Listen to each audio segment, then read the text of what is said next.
ರೈತರ ಮಕ್ಕಳನ್ನ ಒಬ್ರು ಮದುವೆ ಆಯ್ತಲ್ಲ ಸರ್, ಹೊಟ್ಟೆ ಉರಿಯುತ್ತೆ ಸರ್. ರೈತರಿಗೆ ಯಾರು ಸೊಸೆದಿರಾಗ್ತಾರೆ ಅವ್ರಿಗೆ ವಿಶೇಷವಾದಂತ ಭತ್ಯೆ ಕೊಡಬೇಕು ಅಂತ ನಾನು ಕೈ ಮುಗಿದ್ಕೊಂಡು ಕೇಳ್ಕೊತೀನಿ ಸರ್. ಕೇಳೋಂಥದ್ದು ಈ ಭಾಗ್ಯಗಳು ಕೊಡೋದ್ರ ಜೊತೆಗೆ ನಾವೇನು ಸಬ್ಸಿಡಿಗಳು ಕೊಡೋದ್ರ ಜೊತೆಗೆ ನಾನು ಕೇಳೋದಿಷ್ಟೇ ಸರ್, ಮುಂದಿನ ದಿನಗಳಲ್ಲಿ ರೈತರಿಗೆ ಬಗ್ಗೆ ಇವತ್ತೇನು ನನಗೆ ನೋಡಿ ಸರ್, ನನ್ನ ಹಳ್ಳಿಯಿಂದ ಬಂದಿದ್ದೀನಿ. ನಾನೇನೋ ಹಳ್ಳಿಯಿಂದ ಬಂದಿದ್ದೀನಿ ಅಂದರೆ ನಾನು ಬೆಂಗಳೂರಲ್ಲಿ ಓದ್ಕೊಂಡು ಹಳ್ಳಿಗೆ ಹೊರಟೋದೆ. ಈಗ MLA ಆಗಿ ನನಗೆ ಆಶೀರ್ವಾದ ಮಾಡೋರು. ರೈತರ ಮಕ್ಕಳನ್ನ ಒಬ್ಬರು ಮದುವೆ ಆಯ್ತಿಲ್ಲ ಸರ್, ಹೊಟ್ಟೆ ಉರಿಯುತ್ತೆ ಸರ್. ನಾನು ಯಾದಗಿರಿಗೆ ಹೋಗಿ ಮದುವೆಗಳಿಗೆ ಅಟೆಂಡ್ ಮಾಡಿ ಬಂದಿದ್ದೀನಿ ಸರ್. ಒಂದು 50 ಜನ ಲಾಸ್ಟ್ ಇಯರ್ ಹೆಣ್ಮಕ್ಳು ಯಾದಗಿರಿಯಿಂದ ಕರ್ಕೊಂಡ್ಬಂದು ಕುಣಿಗಲ್ಗೆ.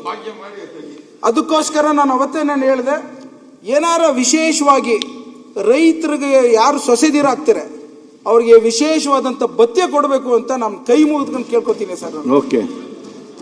ಸರ್ ಕಂಕ್ಲೂಡ್ ಮಾಡಿ.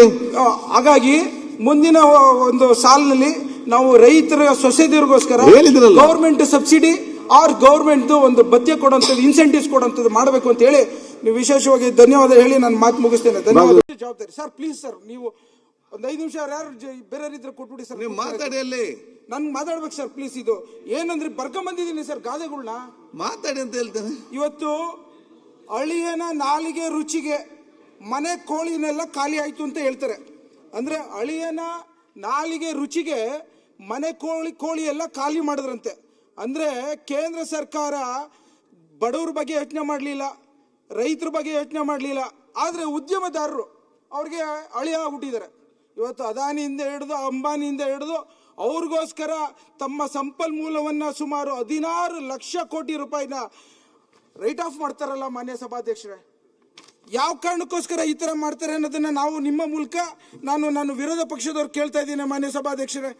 ಅತಿಥಿ ಸತ್ಕಾರ ಮಾಡೋಂಥ ವ್ಯವಸ್ಥೆಯಲ್ಲಿ ನೀವುಗಳು ರೈತನ ಬಗ್ಗೆ ಚಿಂತೆ ಮಾಡಬೇಕು, ಬಡವ್ರ ಬಗ್ಗೆ ಚಿಂತೆ ಮಾಡಬೇಕು.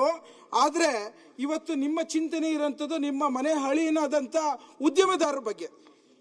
ಈಗ ಹಾಗೇನೆ ಇವತ್ತು ನಾವು ನೋಡ್ತಾ ಇದ್ದೇವೆ ಮಾನ್ಯ ಸಭಾಧ್ಯಕ್ಷರೇ, ವಿರೋಧ ಪಕ್ಷದವರು ಪ್ರತಿಯೊಂದು ಹೆಜ್ಜೆಯಲ್ಲೂ ನಮ್ಮನ್ನ ಏಳ್ಸದ್ ಬಿಟ್ರೆ ಮತ್ತೊಂದು ಮಾಡೋದಿಲ್ಲ.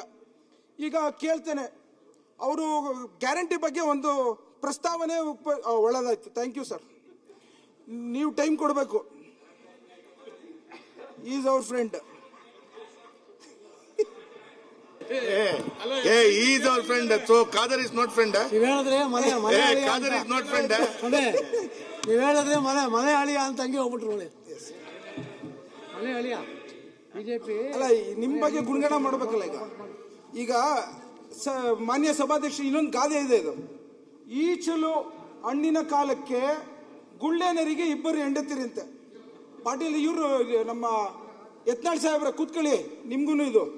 ಈಚಲು ಹಣ್ಣಿನ ಕಾಲಕ್ಕೆ ಗುಳ್ಳೆನರಿಗೆ 2 ಹೆಂಡತಿರಂತೆ. ಅಂದ್ರೆ ಇವರೆಲ್ಲ ಗ್ಯಾರಂಟಿ ಸ್ಕೀಮ್ನ ಪ್ರತಿಯೊಂದು ಹೆಜ್ಜೆಲ್ಲೂ ವಿರೋಧ ಮಾಡ್ತಿದ್ರಿ. ಸುನೀಲ್ ಅಣ್ಣ, ಗ್ಯಾರಂಟಿ ಸ್ಕೀಮ್ನ ಸ್ಟಾರ್ಟ್ ಆಗೋಕ್ಕಿಂತ ಮುಂಚೆ ಇದೆಲ್ಲ ಒಂದ್ ಕಡೆ ನೀವು ಪರಿಸ್ಥಿತಿಯಲ್ಲಿ ನೀವು ಬಜೆಟ್ ದುಡ್ಡು ಇಲ್ದಲೆ ಇವೆಲ್ಲ ಗ್ಯಾರಂಟಿ ಸ್ಕೀಮ್ ಮಾಡಿ ತಪ್ಪು ಅಂತ ಹೇಳ್ತಿದ್ರಿ. ಈಗ ಪ್ರತಿಯೊಬ್ರು ಹಳ್ಳಿಗಳಲ್ಲಿ ಗ್ಯಾರಂಟಿ ಸ್ಕೀಮ್ ಅನ್ನ ಬರಮಾಡಿಕೊಂಡು ಸ್ವಾಗತಿಸಿದ ಹಿನ್ನೆಲೆಯಲ್ಲಿ ನೀವೆಲ್ಲ ಇವಾಗ ಏನಂತ ಕೇಳ್ತಾ ಇದ್ರಿ, ನಮ್ಮನ್ನು ಗ್ಯಾರಂಟಿ ಸ್ಕೀಮ್ ಅಧ್ಯಕ್ಷ ಮಾಡಿ ಅಂತ ಕೇಳಲಿಲ್ವಾ ಲಾಸ್ಟ್ ಟೈಮು? ಅಂದ್ರೆ ಈ ಚಲೋ ಹಣ್ಣಿನ ಕಾಲಕ್ಕೆ ಯಾವ ರೀತಿ ಒಳ್ಳೆ ಸಮಯ ಬಂದಾಗ ನೀವು ಅದನ್ನ ಸ್ವಾಗತ ಮಾಡ್ತೀರಾ ಅನ್ನೋದಕ್ಕೆ ಒಂದು ಉದಾಹರಣೆ ಇದು. ಹಾಗೇನೆ ಮಾನ್ಯ ಸಭಾಧ್ಯಕ್ಷರೇ,